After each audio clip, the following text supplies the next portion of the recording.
For all the people getting paper, we are not for sale. For all the doubters and the haters, we are not for sale. For all the movers and the shakers, we are not for sale. For all the givers and the takers, we are not for sale. Nah, we are not for sale. We are not for sale.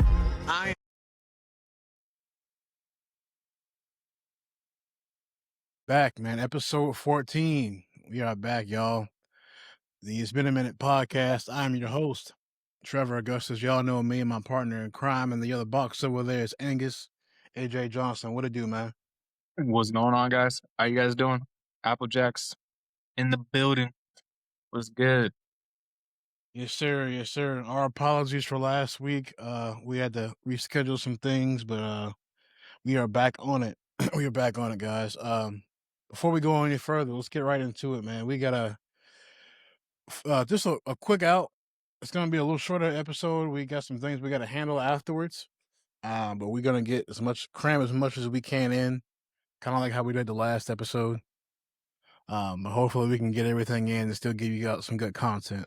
So before we jump right into it, let me get my shout out in real quick. I gotta get my shout out. Gotta get my daily shout outs. All right.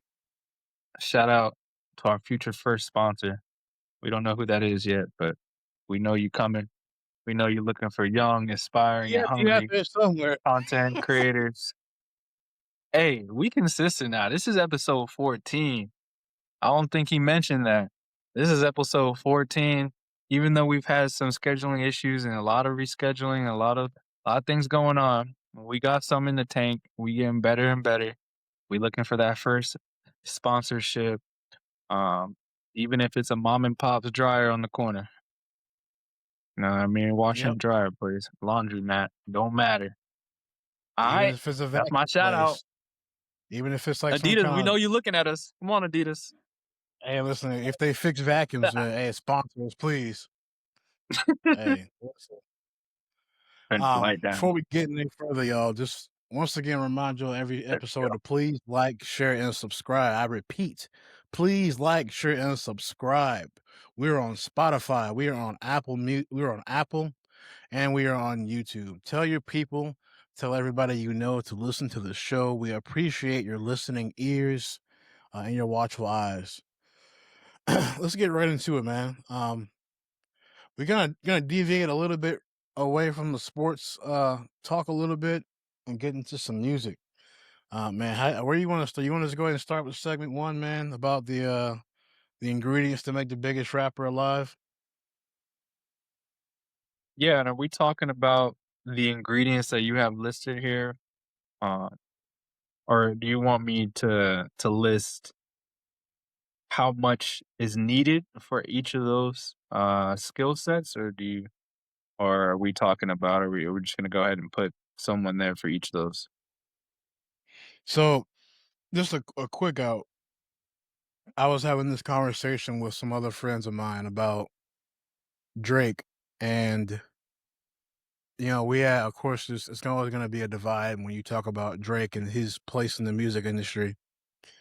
And one guy said that Drake is the biggest rapper ever.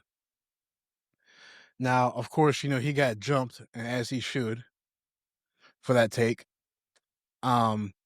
But it got my gears turning about the ingredients of what is needed to be considered the biggest rapper.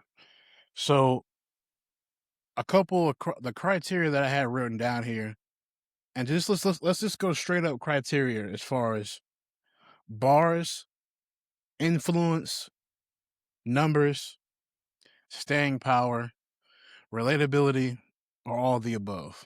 So let's go ahead and get right into it, man. What you think?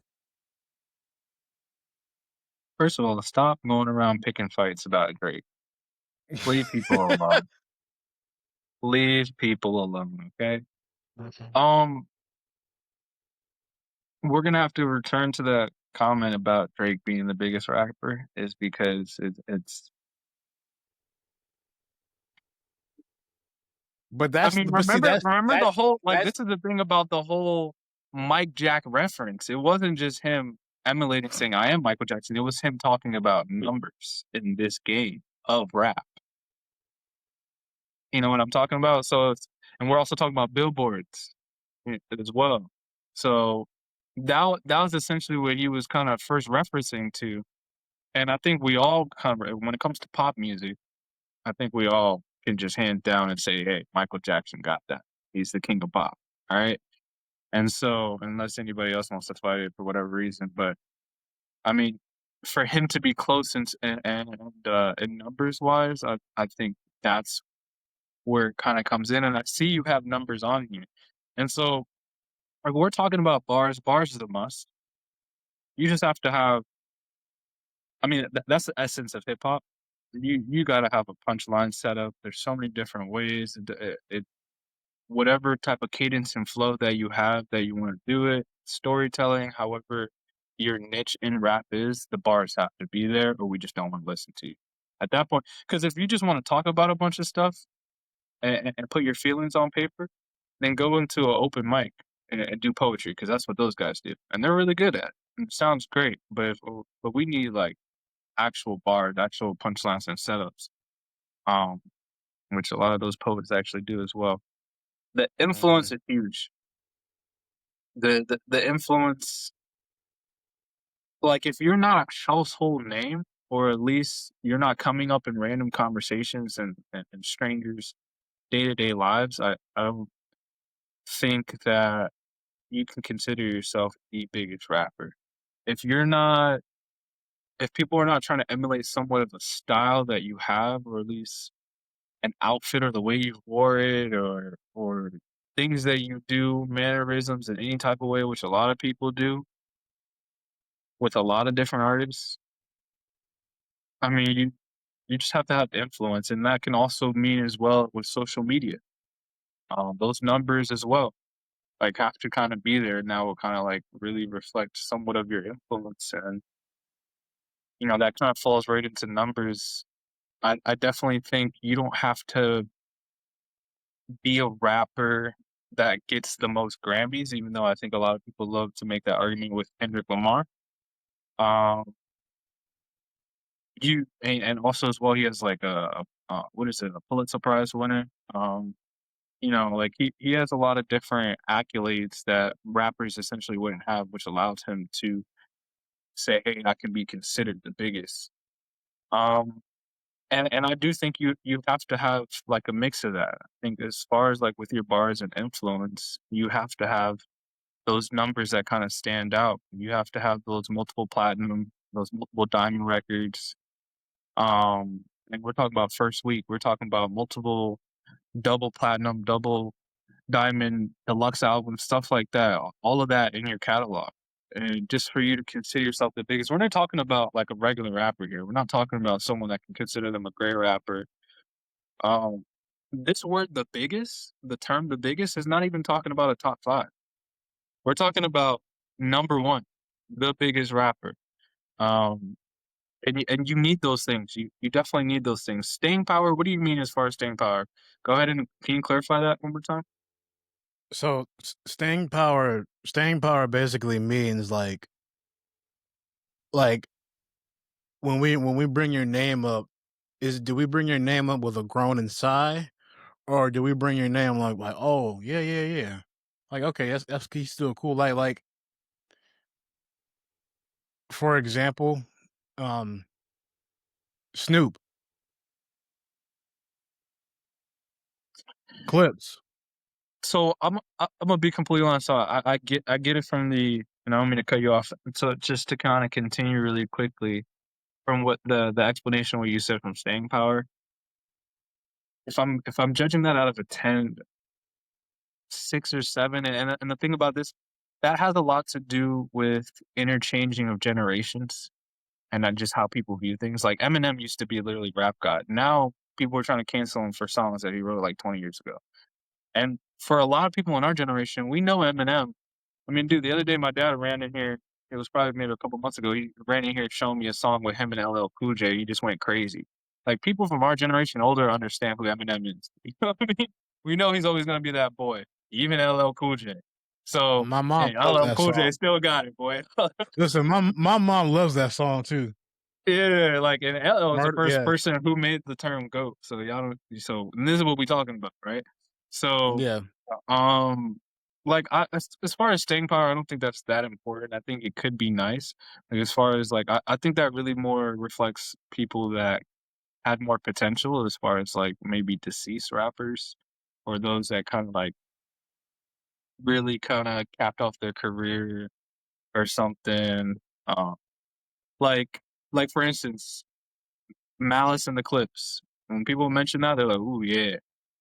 And then the conversation goes right into, "Oh, Malice, turned to this and what they could have been if they would have stuck together. Now we see them now." So it's like, I think more people, when it comes to staying power, when we kind of mention their name and reference, and people have that, "Ooh, ah," it's more like a people of what could have been, or people that had like a high peak but just kind of like crashed out. Relatability, yeah, but with the amount of people that kinda like to just feel certain stuff that's essentially not even necessarily what they live, is a big aspect to music now. Before, it used to really do be like, a lot of people would listen to, genres of music that essentially will kinda relate more to them. They're closer to, they've been through that type of situation. That's honestly why I kind of liked artists like Drake in the first place, just because of going through the relationships with just really weird women. And so, um, people are gonna relate to certain things. However, there's also the aspect of people listening to, like, me and you have never been through any type of situation that Benny the Butcher has been in, or Conway, or West Side Gun. But me and you will bump some Griselda. We'll bump some Griselda. I was You know bumping what it earlier. Yeah, exactly. Exactly. So it's like, as far as the relatability, it's like people like to think of themselves as something that they know they would never live, or know, they've never been in, and it's fun for them to think that. So, um, would I say all of the above? I would say it's really more just what bars, influence, and numbers. As far as the other stuff is just all semantics and opinion. I think staying power matters a little bit more than you're saying, because you could be somebody like Malice and the Clips, or you could be Benzino. Like, Yeah, that's why I say staying power, because, like, look at Snoop. Like, bro, Snoop's like 60 years old almost. and he's And had an he's still endorsement with every company. Yeah, and he's still doing music, like, in between all of that. But, Yeah, like, how many times have we looked at somebody like a Benzino, and it's just like, "Bro, give me the microphone. Come on. yeah, yeah. Come here. Come And here. I Drink I some agree milk, with old that. man." I agree with that. But Now, just like, my only pushback really quickly before you move on, and I'm not gonna go on too much, is just that most of the individuals that do have bad staying power have put themselves in that position. They made that bed. yeah. That's all I'll say. Because most people that we have a sour taste in our mouth when we mention their name, usually they've done something, or they've continued to do something, or they haven't, or lack their acknowledgement of the things that they do, and they continue to make the bed that they sleep in, and that's why we have that sour taste in it. Yeah. But at the s my only thing about that is, though, like, it's the R. Kelly argument, and you know I'm right. Everybody, Yeah. "Oh, R. Kelly, this and that." You know good and well, when you hear keys in the ignition, you bumping that. Like, come on. Like, what are we talking about? Yeah. Yeah. I mean, I'm just saying. Not to mention the other hundreds of R&B songs that we listen to from other artists that he actually wrote, that those artists have come out and said that he wrote, so Yeah. So, like, people, like, sometimes, like, when it comes to, and this is a whole different topic and discussion, but, like, sometimes, like, people try to get on this moral high horse about, like, artists and how they view people, and it's just like, bruh, yeah. come on. You know good and well. Like, we all listening to this certain artist, and you might try to think, "Oh, I'm not gonna." Yeah, you are. Yeah, you are. Yeah, you are. It's You know okay. what's you know what's funny? You mentioned R. Kelly's name. Very crazy subject. I don't even know how this podcast has gotten into the R. Kelly situation. But just a little side note, I was just thinking while I was driving the other day. This is very weird, very random thought. And I was just thinking, I was just driving and I wasn't listening to R. Kelly, but I was just thinking about all those trapped in the closets that I grew up on. And I was just like, you know what? He failed his appeal. They denied it. Go ahead, let him drop a Trapped in a Cell series. I just, no, he's been in there long enough. He's gonna be in there. He's gonna serve his whole term. Like just a little 20-part Trapped in the Cell. I know he got it under the bed. I know he got it under the pillow. The views expressed by AJ Johnson does not reflect It's Been a Minute podcast and its sponsors. This was a random thought while I was driving to work. I'm sorry. This is why we have editing, guys. Blooper reel it is.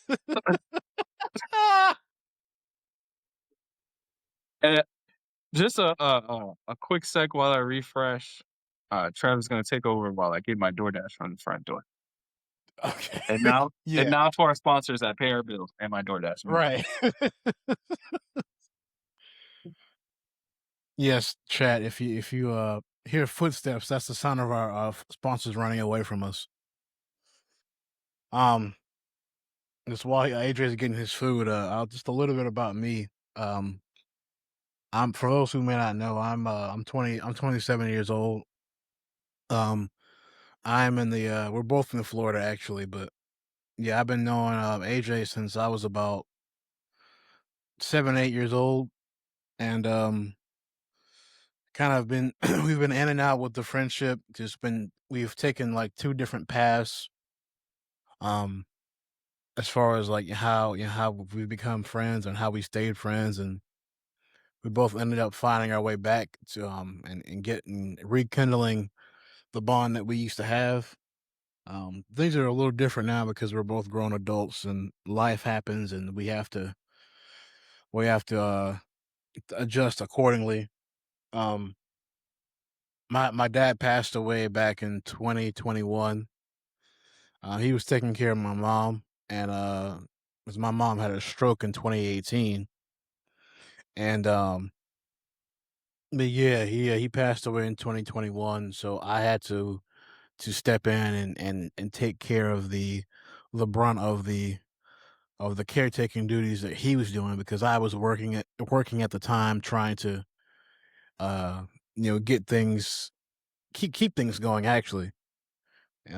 So I'm still doing it right now. Our insurance is paying me to take care of her. So that's what I'm doing right now as far as work, as far as having a job. For those who might wonder, my mom is blind. And she had like I said, she had a stroke as well. So she can't see out of her left eye, and I think her right eye is at 2%. It's not glaucoma, but I think it's I'm not sure. I think it's RP. And also a detached retina. So yeah, that's what I've been kind of going through these past couple of years. Been in and out of have had jobs, quit jobs. When I finally decided just to try to quit and do something that was a little bit more flexible according to my change in circumstances, that's what I had to do. And yeah. Yep. I would say about maybe 6 months ago, I decided to call AJ because we hadn't spoken in a couple of years, and I found out that he was back around and kind of showing his face again and trying to do better for himself. And I hit him up and we started really to talk, and it was almost like we never left. And speaking of the devil, I hope it's good. Hey, I had to take this. He's so, it's like Hey, shout out to them Haitians. Stop I say, now boule. Hey, stop by say, na boule. Martin wo, Martin back. Zo. I am Zo. I am Zo now. Yeah, where's shout out to my Wolf? Creole family, dog. Yeah, where's Wolf at though now? Oh, he just moved down to Fort Myers. Yeah. Oh, snap, okay. Yeah, they just they just built a house down there, and they happily moved down there, be closer next to family. We're happy for them. Yeah. Yeah. Did Jalen go with them? Nah, Jalen's he's not around right now, so okay. we'll see. I believe he's somewhere here in Central Florida. Okay. But anyway, back to the conversation here, guys. Yeah, I apologize, guys. Yeah, had my DoorDash keep buffering for 45 minutes. That ran into the podcast, that you guys probably all know too well. If you want to get it off your chest about DoorDash, you can go ahead and say it real quick. I mean, dude, I want to go on my soapbox, but I'm gonna stay off of it. Go ahead. All right. Boy, you have no idea. The other day, excuse me, I'm gonna get on my soapbox real quick. The other day, go ahead. These guys took a picture and left my food at another door with the same number just so they can leave. And I caught her too. I walked up as she was pulling out. I said, "Ma'am, my door's over there." She tried to stop and said, "Oh." I said, "Oh, I'll go get it." And looked at her just like this. "Have a good day." And went and got my food. Is your address like clearly marked on your door? Yeah. Yeah, man. Maybe. Well, I can't even say. Well, I can't even say that because numbers are like universal. You know what? I don't care if she was from a different planet. There's a dot. It's literally a dot. You just follow the dot on the app. I'm right here. I can complain over and over and over again about that. Yeah. But I won't. As somebody I understand because as somebody who's did DoorDash, I do get it. I get both sides. I've done DoorDash too. I've done Instacart. I've done all that stuff. Yeah. You know what's crazy? If you can't, make sure you could just press the call button, man. But I get it. Yeah, you gotta keep getting them orders, trying to make that $1 by the hour. I get it. I got my food though. I got my food. Shout out to DoorDash. Y'all can still sponsor us. They definitely not. I got on my soapbox. Grubhub, Postmates, what's up, baby? That's crazy. Uber Eats. Uber Eats. What's good? You just asked DoorDash for a sponsor, then you go shout out the competition. All right. I don't need DoorDash, man. Oh, you hear that, DoorDash? Okay. Hey, Uber Eats, Postmates, Grubhub. There's something else too. I forgot what it is. Yeah, it's called your 2 feet. Yeah, it's called your 2 feet. Go get it. You're right. I want to talk about that another day, but let's get back to the conversation because we had a great conversation. No, because I do. I definitely want to talk about one day how most of these companies today are just built off of convenience. And of course that they've made our lives simpler. But if we were to go back to a life, like if all of these apps like Amazon, DoorDash, Uber Eats, all this stuff were just to stop, all these delivery apps and these curbside apps and these brought to you on demand apps, these even streaming apps. Like if all that was just to stop and we had to go back and buy our movies and rent our movies from Redbox or a movie store. We had to go get our groceries on ourselves. We had to wait for that break to come in or that brake light to come in regularly from eBay or whatever. Like we had to. I don't think we'd be able to handle it anymore. I don't think our generation could do it. I was literally because I had this just a quick thought. I cannot believe how much we've been spoiled by Amazon. Like, bro, spoiled by Amazon. I say all the time, Jeff Bezos I think he deserves his money. When people say I don't think people should be that rich or I don't believe he's that rich, or I'm like, what do you mean? I'm like, he provides a convenience to you, and you use that convenience. You can easily stop using it Exactly. and go back to the bookstore, go back to Target on your own, go back to Walmart on your own, go back to your own shopping set. Like, go get in your car, put your gas in, go and do it on your own. It, he's not doing anything but offering convenience. That's why I think some people actually deserve the money they make. They should do He more with it. They should definitely do more with it. But he's offering a service. It's like any time in human history, if somebody offers a service, he's putting things in place for you to go use them. Like this, like you said, like DoorDash or Uber Eats. Like I remember like when DoorDash, they didn't even have McDonald's. They just yeah, had like regular restaurants. Like yeah, because we're gonna have to get yeah, that's a whole different topic because like even years ago, like we had to we would always say like, man, I wish I can get my food from like a different restaurant because it used to be just like only pizza. yeah. It was pizza and that's it. All of a sudden, these apps Pizza and started coming Chinese. around.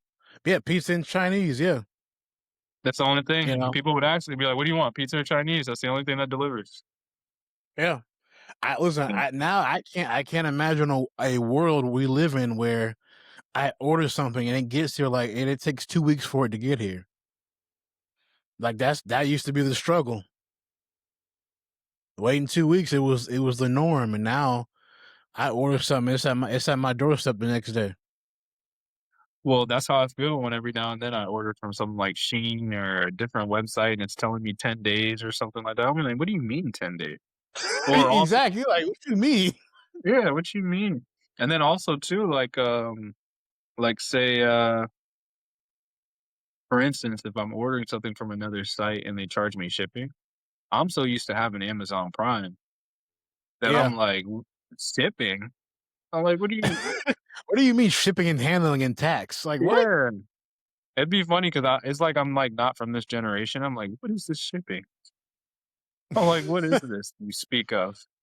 But Right. that's what it's eventually gonna be. It's gonna be that, and then eventually you're gonna be like, because 'cause they're already implementing in certain counties and certain states the drones deliveries. So eventually you're Yeah. gonna have that everywhere. I don't probably, like, in our kids', like, adulthood, but, you know, that's good things are just gonna constantly change where convenience is gonna be more convenient, it's gonna be more expensive for the convenience, and these things where, like, we do things on our own, we stop doing, and I just think as we continue to do that, people are gonna find themselves when they're not able to do it one day, they're just not gonna be able to take care of themselves at all. Because Yeah. even me myself, sometimes I'm like, "You know what? I'm gonna go pick up my own food. I'll do my own grocery shop." Yeah. I listen, I can't tell you the last time I've been inside a store to go shopping because Mhm. we order from Walmart Parents Plus. too. Yep. Yeah. There's like a Walmart like 10 minutes from me, but I'm like, I'm ordering like this. What's the point of me going in? And he's, like, driving by the shopping market, "Mommy, what are those people doing going inside that big building?" Right. Why are they pushing those big metal things with wheels? Yes. Honey, that's called a shopping cart. Those peasants are shopping for their own groceries. Imagine being a lion and shopping at Walmart. Couldn't That's be me. exactly how our kids are probably gonna sound. They're probably gonna Yeah. make fun of us for going grocery shopping or not. Be like, "You actually went in there and Yeah, paid for you went your in the own store food?" and pay for it? You had to go walk and find it yourself? Oh my What? goodness. How many What? cheeses are in there? So primitive. Hey, things are gonna get bad, man. Things are gonna get real bad. But, it's But, funny because that kind of really transitions to the segment too, which I noticed you have here, the impact of social media on mental health. And so, how do you, like, what were your thoughts on that when you put that in there? um, I have a lot of thoughts on that. I think that social media has a place I think it has a place in society that we're able to talk about certain things, and we're able to discuss certain things and have conversations and uncomfortable conversations and get people talking about topics that they normally wouldn't. And I also think that there is a, you know, another positive is being able to rekindle and find some old friends and be able to talk and chat, and people that you haven't seen in years, or people that you know now, and you can't really get to before for any reason. But I think that I just think that there's a negative to every positive, where it's I think people have to remember that social media is not real. And I think sometimes we lose sight of that. There was a TV show called Swarm with Dominic shout out to Dominic Fishback and Chloe Bailey. And the whole premise of the show was about, like, fandom and the dark side of fandom, and how it could affect you to where it sends you down uh a dark path, to where you might end up taking things way too seriously, and you might end up, like, taking it to the real life, and then you end up hurting somebody that didn't need to be hurt. So I think that we can end up becoming very jaded with social media, Mhm. because I think we sometimes we just tend to forget, like, social media is not a real place. Sometimes people post things and it's not real. It's a way of escape. Yeah, it's a good way of escape. But I think sometimes people put way too much stock into it, because now we have, like, a whole generation of of kids who that's all they know. It's I think it has it has unfortunately it's severed a connection that I think we all used to have as people. Because yeah, we were just talking about convenience. Yeah, it's very convenient, but there is a dark side to that, and it really showed itself during the pandemic, about connections and having that human connection. Now we're just connected by this. That's all Mhm. we're connected by now. That's kind of that's my quick thoughts on that. I don't know. What about you? Yeah, I mean, I definitely think it's really complex. Just to kinda touch on the first part of what you said, and, um, I definitely believe that social media has its purpose, but I think as imperfect humans, we tend to take things that are gifts and things that are purposeful and misuse them eventually. Yeah, Um, I do believe the early days of Facebook, and maybe even I was too young for MySpace. I've heard a lot of things about it. And I've even heard to this day that it's still probably one of the best. But I think early days of Facebook is probably the best version of what we had of a social media, because it really was just more built on staying connected. And because we were so new to social media, a lot of people really wasn't following anyone you didn't know, unless they were a celebrity or something that you liked, or an athlete or something, or a brand, a clothing brand, or some type of brand that you liked. But other than that, for the most part, your following was because people you knew closely, or you knew of kind of closely.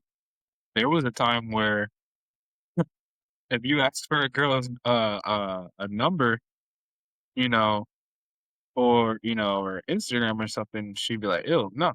But now you ask for it, she'd be like, "No, but you can have my Instagram." Just like some yeah, guys, she has no intentions of ever talking to, but and then the same thing goes vice versa with both genders. But it's just people are no longer following people that they actually know closely.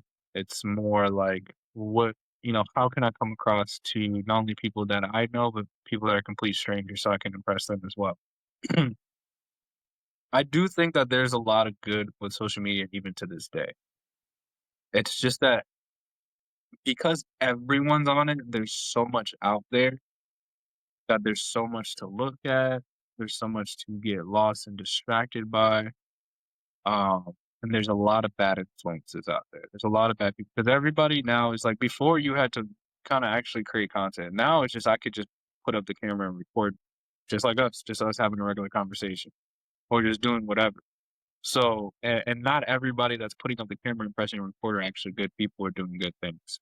And if they have a lot of following and a lot of influence, it just influences the next generation or the people that are consuming their content to do the wrong things, and it just branches off into more and more and more. It's just like a bad mold spreading in a bag of fruit. But essentially, it's just for all the youth or anyone that's exposed to this type of buffoonery or whatever it is. So, I do think when it comes to when you're saying it's not real, I think people tend to forget that a picture is just a moment in time. When people look at that picture that you post or that video, which is moments in that time frame, and you wanna treat it as someone's entire reality, that's what can get you, really caught up. So if you're looking at a picture and group of friends or just someone's posted up by a nice car, maybe by the beach, a nice resort somewhere, a nice island or whatever, that's just a moment in their time. That may not be their entire reality. You don't know what it took for them to get there or if Yeah. they even deserve to be there. And so when you're heavily influenced by someone's moment in time and you're heavily consumed with their life and you want it to be yours and you don't even know what it took for them to get what they have or if they even deserve what they have, that can really, really mess with your brain eventually is because you see how hard it is to be that successful without any skill set. And it just plays tricks on the mind. There's so many young people that when they cross over like 18, 19, and 20, they feel like they're supposed to be millionaires. It's ridiculous. It's like absolutely ridiculous. The amount of people that are early 20-year-olds that they're like, oh my God, I'm nowhere I wanted to be in life. Yeah, so is every other 21 and 22-year-old. Like literally. Yeah. Like they're all in like hundreds of $1,000s in debt from college and they don't even have the dream job that they want yet.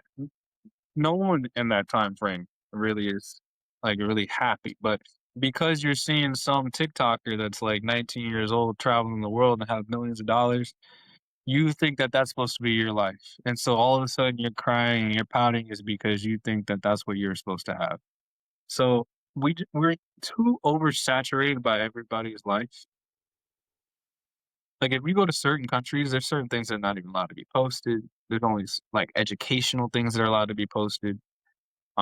Like certain countries have really, really strict posting laws as far as like on TikTok, like it's like what people are able to consume, how long they're able to consume it, it will turn off on them. They won't be able to come back until like a certain period of time later on. That's something that you can elect to turn on in America. But for most places, that's like, you know, it's no questions asked. That's the rules for people to be able to consume social media. So I just think that there needs to be a lot more stipulations and restrictions, but you know why they won't in the United States is because all of the businesses are using social media. And the more Yeah. time that these kids and people can be on social media, they're exposed to their businesses and they can spend money. And so capitalism, I think, really is the depressing thing to talk about, Yeah. not necessarily Yeah. social media. Oh yeah. Yeah. Because you think about like these platforms, they're designed obviously to keep our attention. Hmm. Um, that they're So they could designed to sell keep us. our attention. Yeah, like they'll sell you on something, or or like sometimes people will purposely make posts just to get conversations going. Like these, Hmm. like on purpose, like controversial conversations. Like good and well when you hit send, what type of reaction you're gonna get. You already Yeah, know. of course. Just for engage. Well, what's the new phrase nowadays? It's called engagement farming.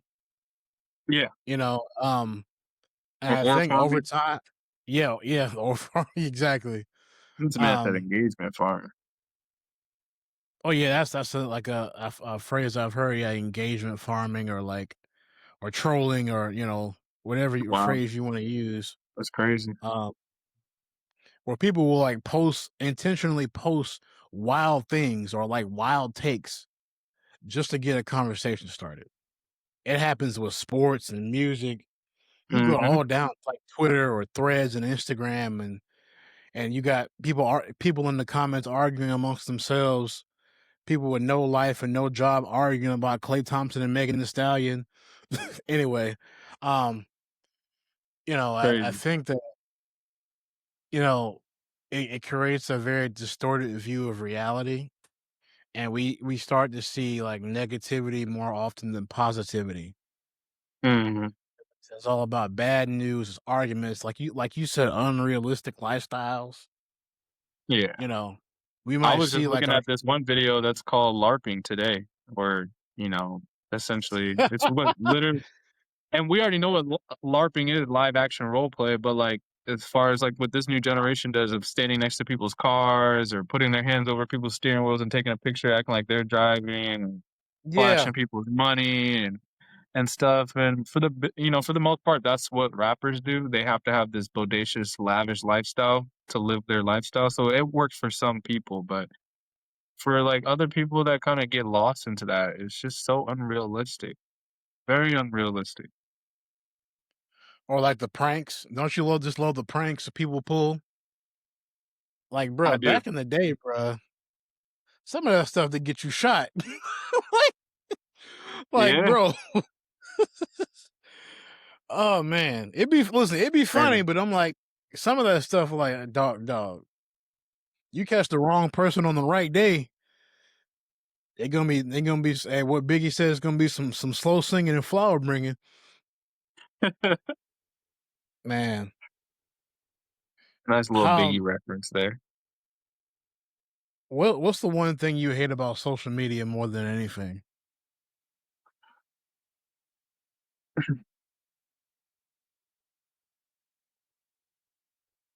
I think people always think they're right. I hate that part. Like, it could be a really nice video, it could be very encouraging, it could be informational, it could just be a chill video. Someone always like, everyone can even be increased, "Oh my god, this is nice, this blah, blah, blah." There's always one person in the comments or has to go to every single comment and just argue with it. There's just a lot of miserable people, Yeah, and misery loves company, and so I think it has so much access.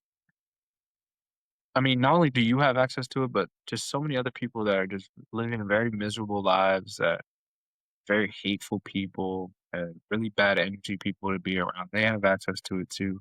And so at any moment, you essentially are linking yourselves to these people. And I think that's really what I hate the most about it. It's not necessarily that people always think they're right or people always want to argue, but it's essentially that you're linked at any time to bad people that you don't even want to be linked to. You can like a video or comment on a video, all of a sudden you're getting notifications because of the video you liked or commented on, and now you're just linked to a bunch of other people arguing in the chat about something. So it's really, really hard. And then one thing I will say is I used to never, ever care about comments. I used to just look at posts and scroll, look at posts. And I used to think people were kind of weird and strange for looking at the comments.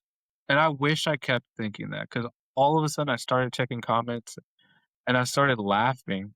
It's because sometimes it do be fun. And sometimes you do find some stuff that's funny. And there are some things that make the post even better. But at other times, like when you get into these comments, it can really get to you because you're like, it what? can drain That you, person? dude. Yeah, it can drain you and like exhaust you and you just sitting there. Now you have this urge to kind of want to comment back. And you can get into that. I remember I got into that for a little bit where I always felt the need where I had to, after every post, I had to go to the comment section, look at it, and I always felt like, and then I would sit there and comment. You know what I realized? My life was not happy at that time at all. I was miserable. Yeah, I was like a miserable person. So, and I was someone that essentially didn't realize that my misery was trying to find company, or I was trying to make company. And so that's what I think about with these people. I think they're really miserable people that just sit there and they find certain comments to argue about people, and I really hate that having access or being linked to these people with bad energies is awful. I hate. Yeah, I seen some of them people you was arguing with. That was a funny conversation. I was like, man, listen, and you were right. I was looking at the comments. You were right, but he couldn't let it go. He just couldn't let it go. My answer is very similar to yours. I'm just glad you It's said I was right. But go ahead. yeah, don't get used to it. Um, um, the one thing I will say about social media is very much in line with what you're saying is the parasocial relationships that we see with these celebrities and and cancel culture is what, oh my goodness, I can't stand this crap. Like, have you ever been looking at a post or looking at something or on social media and somebody will make some vague comment about how, yeah, but why didn't you do so and so and so and so? And then somebody will reply back, well, what do you mean? What happened? And then they'll shoot back, won't you go look it up? I'm like, if you know about the situation, why don't you enlighten everybody? Why don't you tell me what's going on? I'm sorry, Brenda. I don't spend every waking minute on social media, on every post that somebody makes. Every every time somebody breathes, I'm over in the comments like, he's breathing out, he's breathing in. Like, I can't stand that, bro. Like, just tell us. Like, what's going on? Like, it's this silent cancel culture. Like, oh, well, won't you go look it up? Google is free. Yeah. I'm like, well, you're the one that made the reference. I don't know what you're talking about, bro. I'm sorry. I don't spend every second of my life on Instagram and Twitter and under every fan page, wondering what the heck is going on. Just tell us. I can't stand that junk. I also think too, they don't realize that, for one, I don't care about people's lives that much, dude. I don't. Bro. Unless people are out here doing some heinous stuff I need to know about. You worshiping the devil? Yeah, go ahead, tell me that. So I know. You messing with kids? Go ahead and let them know, please. Yeah, let me know about that one, so I can go ahead and remove you from my playlist and everything else that has something to do with you out of my life. Okay, but other than that, I don't really care too much. You know what I mean? If he paint his nails, I don't know. That's something kind of on that's people. It is That's what it is. whatever. Yeah, that's people. I don't really care. But yeah. Like, brother, as much as I and we're both Kendrick and Drake fans, but the amount of people that were sitting there bro, do you actually think the man is an actual PDF file? Are we really gonna sit here and do this? And I'm a hardcore Kendrick fan, but even I have the common sense to be able to separate a song from what I actually think about a person. Do we really think Kendrick is out here smacking Whitney around when they get home?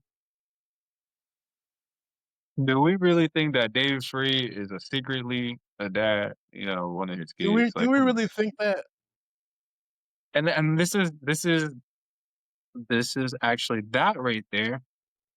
So if we want to go over different rap beefs, I think the last two with Drake, other than with Joe Budden, I think Joe Budden just cleaned them out with lyrics. But Joe Budden actually beat him just without all the semantics. He was like, I'm gonna just bar you down. And that's honestly why it was such a boring and low key loss and low key win for Joe Budden. But as far as that, the last two really played a part with social media. And that's why this kind of goes into that, is because with Pusha T and the whole accusation of there's a child out there. And then you have just this last one with the accusations going back and forth, and that big one. Social media really plays a part as far as other people being able to manipulate each other and what they think in these comment sections, and also these streamers and these YouTube reactors. But also, because we have so much access to these people's lives, we get to speculate off of what we see. Yeah. So we see Kendrick as a family man, very grounded, label, like, his label is everything PG Lane. Uh, he's with his cousin now, like family's everything to him. So you can throw an accusation that possibly your manager is is actually secretly a kid to one of your children, or the fact that you're slapping around your wife, or the fact that you took forever to actually put a ring on her finger because you like white women secretly. That's a somewhat of a clever diss towards someone that is known to be married and people see him openly as a family man. But in terms of what we see from Drake and what he shows us, as far as even the sexy red line was pretty funny when you stand in the mirror next to sexy red, you see two. Ah, that was That the was nice. funniest line in the whole song. Yeah, That that joke was was funny. hilarious. Yeah, that was funny. But but the thing about it is because we saw that picture, so it made so much. It was funnier. It was funnier to us Yeah. because we actually saw that post. We have access to that post if you didn't see it. So there's pictures out there of that. So because we have access, we're able to speculate. So for him to say you have another daughter out there based off of the last accusation of how you live your lifestyle, or the fact that you and your mans could be doing things that are mischievous to minors based on the lifestyle that you live and the things that you've done for other Disney stars or whatever for your shows or whatever history you have and the things that we've seen, people are able now to just believe with anything. And that's what I think also too what J. Cole means by the whole algorithm thing. I don't necessarily think that Kendrick Lamar has anything to do with that. But I'm not sure about his team, but I won't put that on Kendrick Lamar. What I do believe is that there's people out there that will sit there and take it upon themselves to do that. It's because now you have access to manipulate people's thinking and curate a narrative and hold it strong as long as you can get the majority to think that. Yeah, I mean, I also and y'all, we no matter what happens, we always seem to come back to Drake and Kendrick. But Always. I was thinking we that too. I was thinking that we said we're gonna have a Kendrick and Drake episode in every episode since we've we started. literally We've are talked having about it that. every episode. I think social media does play a major part, like you say, because that's the reason Drake won his beef with Meek Mill. Yeah. Like we're talking about like actual bars. Meek Mill won that battle, but Drake won because of social media, and that's why like it was so refreshing to see him like Kendrick said, your antics, they're not gonna save you. Yeah. Because you can't use social media like how he used to use social media. I think as much as I think it was, I do think it was social media that played a role. I also want to add too that I think that, like you said, I don't know if necessarily people believe the accusations. You might if you spend your time in a basement and that's all you know and that's all you care about. But I Exactly. think they were just enough breadcrumbs to where we can see Drake maybe doing that. You know what I'm saying? There was a lot of those Twitter lawyers too, those little armchair detectives that make those Yeah, videos as well, which has a lot to do with social media. a lot to do with social media. We've seen on the other side, we've seen people making AI pictures of Whitney with a black eye, like Kendrick is hitting there, or that they're taking a picture of her at the red carpet or some kind of red carpet premiere, and they're trying to zoom in and make sure she don't have like her eye isn't purple. And I'm like, bro, are we serious? Like, bro, what are we doing? Like, Oh my god. I'm like, bro, I'm like, come on, dude. Like, it's not that deep. Like, you do realize you can listen to Drake and Kendrick. It's okay. It's okay, guys. It's okay. It's nobody's like, bro. Kendrick does not know you exist. Drake does not know that you exist. Dude, that's what I be Bro, they saying to these don't care. people, like, Bro, they they don't don't care. even They know don't that know they you. don't know that you're taking a breath right now. They don't even know that you ever They don't know. walk the earth. Exactly. You over here arguing and defending their honor. They're going back into their doggone 18-bedroom mansion, watching their 70-inch flat screen TV, laughing, bro. Like, it's really not that. It's not that It's serious. crazy. It really isn't. But like I said, I think that there were just enough breadcrumbs where people might believe. Like another funny line was in Family Matters when Drake said, "When you hit your girl, is it self-defense because she bigger than you?" That junk had me crying. That Hey, junk Family had me Matters, it still comes up crying. in my playlist at the gym or at work, and it's such a good song. I ain't gonna lie. I know you don't like that he addressed a bunch of people and you wanted him to just keep it at Kendrick, but I like that song a lot. Listen, no, it's a good song, just not for a beef. I Like thought it's a so.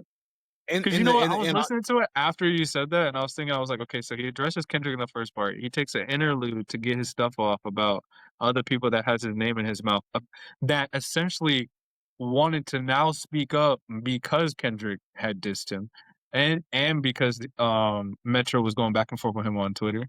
And so he got that out the way, and then he went back to a third part, a third beat switch up to go back to Kendrick to address him again. And he and he was coming strong on the third part. So I really like Family Matters. I think he really he really that was, to be honest, I think if you really wanna be honest, I'm like, Not Like Us, before Not Like Us, Family Matters was the best sounding song in the beat. And then you had Euphoria. Euphoria. Euphoria took 2 minutes before him to finally get there. Euphoria was nice, but it took him that's the thing. When I first listened to Euphoria, oh my goodness. Dude, I was at the Yeah. edge of my seat with my earbuds on. I was like, Bro, my phone was like blowing up. I went to go do something no. downstairs and I'm like, wait, what the heck going on? My phone blowing up. Everybody's like, yo, Kendrick drop. Kendrick drop, bro. I'm like jumping around trying to go to my phone. Dude, those Oh, days were bro. crazy. Those days were crazy. Back and forth between Kendrick and What you, Drake. what you talking about? Like he took 2 minutes to start, but Drake took like 2 minutes to actually address Kendrick. But people forget, and this is the thing. You know, it's funny. We're gonna finish every episode going back and forth on We gonna Kendrick. finish. We are, bro. We gonna do this But every this is the thing, episode. and this is the thing I don't like that people always say that. It's because the thing about Drake is people forget he was gonna retire. That was his last album. He even said this would be I'm gonna go ahead and put it. I'm not gonna retire, but Drake I'm gonna was take not a rest. retiring, bro. No, but he said he was gonna take a break, and even everybody was like, "Yo, go ahead, take your break. You know, you've been putting out music for 10 seasons straight. Go ahead and just or 10 summers straight. Go ahead and just take a break. Take a break." And I think a lot of us were kind of like just wanting it because it's like, all right, let us miss you, because when you were saying that staying power, I think one of the things that we should have put on there is just that do I miss you? How sometimes we'd be like, yo, when are you gonna drop again? I wish this person would drop again. And I think that kind of is along with staying power. But I think we were getting that sense where like, all right, let us miss you again. And then he dropped For All the Dogs. Wasn't as great as what we thought. He put, Joe Budden was on it, on him about it. So what did he do? He put on For All the Dogs, Scary Hours 3, phenomenal EP. I think all 6 songs were actually like some of his greatest work. And if we could have got like a Yeah, 10-song album just like that, I think we would have yeah, had no problem. But, you know, after that, he goes on tour. So we're kind of expecting him to go on tour. He's gonna be on tour for a year and a half. He was still just on tour. Like he just came back, like I want to say maybe 6, 7 months ago, or maybe even a lot sooner or something like that. So it's like we kind of expected him to go on a tour. He was going on a couple of tours. He was going on like a US tour, then like a worldwide tour, and a couple other little like Caribbean tours or whatever. He was gonna do his thing. And so he was in the middle of being on tour with J. Cole, and you guys are expecting him to like try to respond. We got a little kind of, I mean, he didn't have to respond. he didn't, but he did. But then y'all gonna complain and say, "Oh, he took 2 months. He took 2 months." First of all, they've been throwing shots at each other for years. Now, why you want to respond now? This is the thing. I think that this is the thing about us short people. I'm gonna talk for Kendrick real quick. I think when Kendrick saw that light skinned man put fake abs on his body, he said, he could be tall, but he can't be pretty." I think that's when he got upset. I think. Oh, well, I You mean, saw Megan said something about it first, though. who? Megan His did. fake abs? Yeah. Megan, I was gonna say something. Let me not get canceled. Don't do it. Well, this is out the mud. Listen, I ain't got the water hose. Yeah. Oh yeah. I'm gonna leave that situation I mean, alone. what was she wrong though? And what she said? No, I was just The man used the ab machine, bruh. I don't even remember what she said about him, or if I She even said know. something to the effect of like something to do with like his abs or something like that, or his surgery or whatever she said. But it was about him like with the whole ab thing. No. I feel like as far as the whole fake ab thing, I don't like when people do that. I think you could be fit and not have abs. You could be very conditioned. I think abs are strictly for people that are extremely disciplined. You're only gonna get abs if you're disciplined. You have the same routine every single day, and you stick to it no matter what. You don't let anybody take you away from that. You can't buy that. Once you go buy that, I think it kinda, like it does lose a lot of respect for some people, those that maybe you don't even have that. I don't even have abs. I've been trying to get abs for a minute. I'm not gonna have them for a while. I'll tell you that right now. And I'm not disciplined enough, but I know what it takes for me to have it. I would never go out my way and spend money to go buy it. I just can never see that. So, I mean, I can see how that upsets people or makes people feel a little iffy or they wanna demasculate him for that. I would never demasculate anybody for anything. I think that's worth demasculating anybody for, but I can see why people are turning to go that route. But, I think it kinda goes back into what you said a little earlier. I think if we could kinda stop focusing on the person, just really focus on the art, I think we can kinda get back into some really good music, or at least being able to focus on really good music. So we'll see what type of album he drops. I am looking forward to that Big Sean project, though. Oh yeah. And listen, when Drake drops Iceman, I'm gonna listen. I think we mean, all are. I think we yeah, all I are. mean it's not that serious. I'm gonna listen, like Mind you, that last album for some sexy what is it? Some sexy love songs for you, I think it's what it's called. Um, that was a really great album. That has replay value. I thought that was great. It wasn't just because Party Next Door was on there. I think Drake had a lot of main, or bigger parts or bigger roles in those songs. So I heavily anticipate this album. I need new, good hip hop music. I was very surprised by what we got from Kanye. Thank you, Kanye. Well produced, really good. A lot of his songs, I kinda listen to them now instrumental just to freestyle because that album was like a classic 808 Kanye, boom yeah. bap Kanye. That was it was tough. It was really good, well produced. Not all the songs were great, but I mean, there was some really good stuff in there. But I'm just I need some bars, I need a little bit of hype music, I need some for the gym, I need some for give me some Caribbean wine music, give me some, give me some, crying in the I want rain, shawty got my heart broken type music. I'm happy right now. Me no. and my girl happy, but still get that to me. I still need it. I'm light skinned. We need I bars, bro. I don't want to hear about you about some girl that you lost and some of you crying in you the know rain what? and I she agree done with him. left you. I Like agree we with him. don't need that. We've been getting that Drake for years. We've been getting Caribbean fake accent Drake for years. We need bars. Hey, What he did chill out, on 'cause I don't Scary have a Hours fake 3. accent. Mhm. Listen, what he did on Scary Hours 3, for Yeah, all that's the what we need. dogs. Yeah, That's that's what we need. I need That's what we need. him and conductor in the studio and just hey go. And Alchemist. If That's we can what I get Alk need. in there. If we can get Alk in Yes, there too. We can get Alk in there. that's Yeah, what but I you know need what? from Drake. You know what it is? I heard he scratched all his club songs. Maybe he's like, "You know what? I need to stop playing with these boys." About That's all that's time. all that's all I hope for. That's all I hope for. That's all I hope he says, "You know what? I see when Big Sean's coming out. Let me let him do that." You know what I mean? So, and maybe he knows who else is about to come out. He's like, "Let me let them do that." Come on with the bars, man. Bars that leave us in the stars, man. Imagine if like Kendrick drops an album the same day.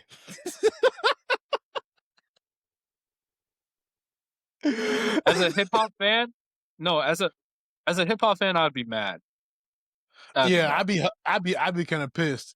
I'd be laughing, but Because I'd be pissed. you're not allowing a because at that point I'd be like, Kendrick, you claim to be this peaceful guy or this like this lovey-dovey guy, but now you're like going out of your way to troll. Mind you, you came out of the woodworks for being quiet for 2 years to diss him and J. Cole for no reason, just because they left you off a first person shooter. So it's like, or just because they mentioned No, he themselves in didn't. top three.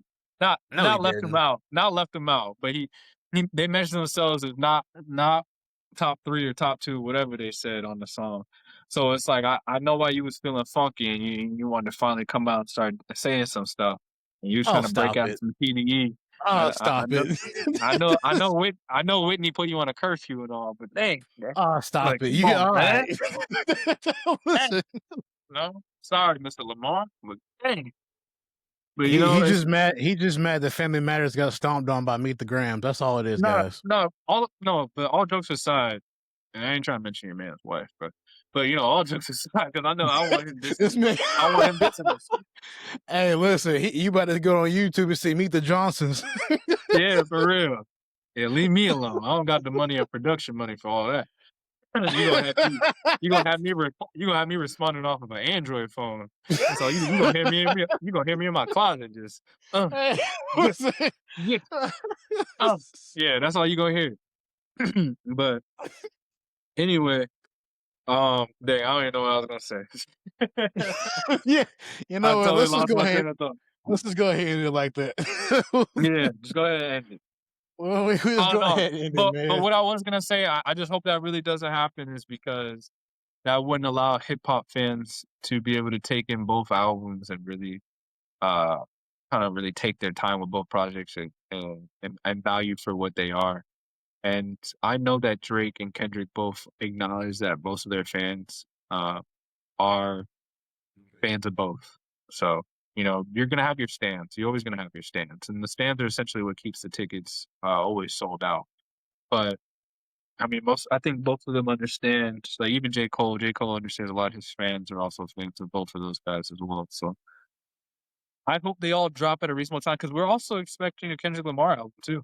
I mean, he dropped that Yeah, GNX EP, and then we were supposed to get an album from him. So I was kind of expecting in 2025 a Drake album in October, and I was also expecting Kendrick Lamar to kind of follow up probably with like a December or January.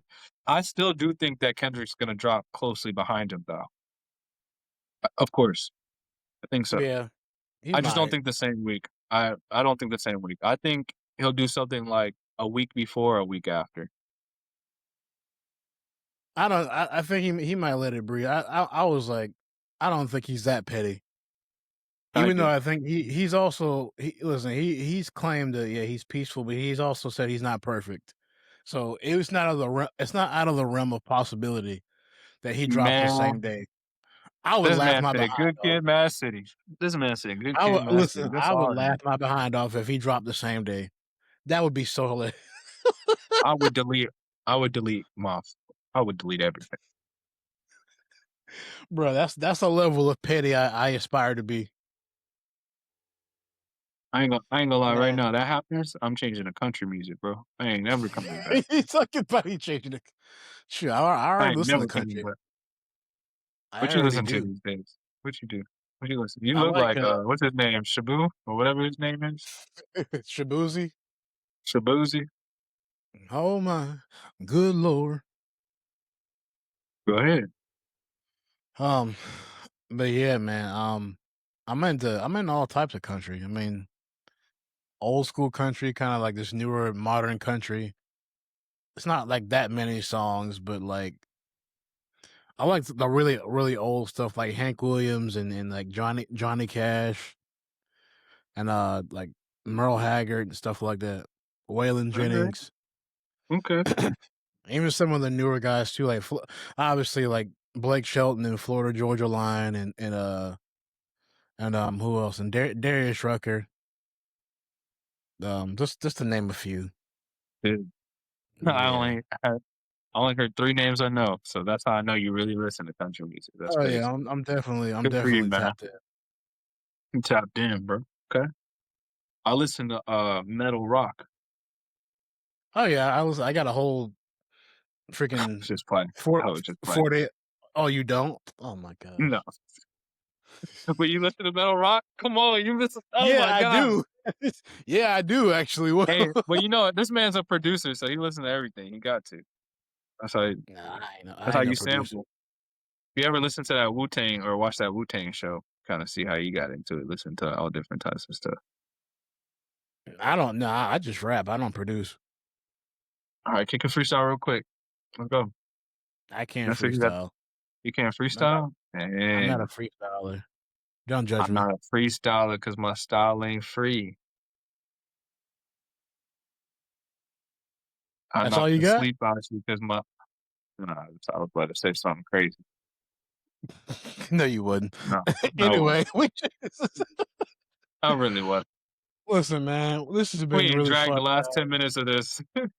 For real. Listen, man, this has been fun, guys, man. This has been another episode of the It's Been a Minute podcast. I'm your host, Trevor Augustus. And once again, my partner in crime to the left, or however you're viewing this podcast, is Angus AJ Johnson, man. That is another one in the books, guys. Thank you so much for watching and listening. Peace. Peace. See ya.